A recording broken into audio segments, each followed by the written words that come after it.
Hello everyone, and welcome to day number 80 of your daily Chofetz Chaim. Today we continue with the 10th chapter of the laws of Lashon Hara.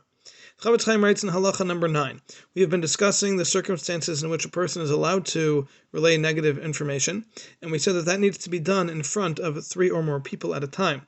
Now the Chofetz Chaim writes that if the person relaying this information is someone who is known and has a reputation for not being someone who flatters, and he is not somebody who is going to say one thing when he's not in front of the person, but when he's in front of them, he'll say something else. And he's also not someone who lies. He's someone who says it like it is and says the truth.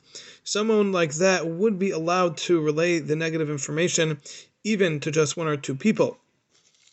Because if he knows that the perpetrator himself will not accept his words and he needs to then share it with others, he would be allowed to do so, again, assuming we've fulfilled all of the 7 criteria. And the reason why he does not need to say it in front of 3 people is because no one's going to suspect him of lying or being someone who's trying to flatter someone else or just trying to spread negative information about somebody falsely.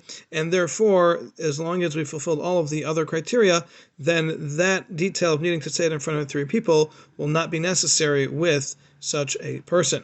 And in halacha number 10, the Chofetz Chaim continues and says that you should know that typically the sins that are between man and the sins between man and Hashem are the same in regards to being allowed to share that information with others when necessary. However, there is a difference, and that is that when it comes to the sins between man and Hashem, a person is only allowed to relay that information if he knows that the perpetrator is still doing this, and it is something that he has done multiple times on purpose, knowingly.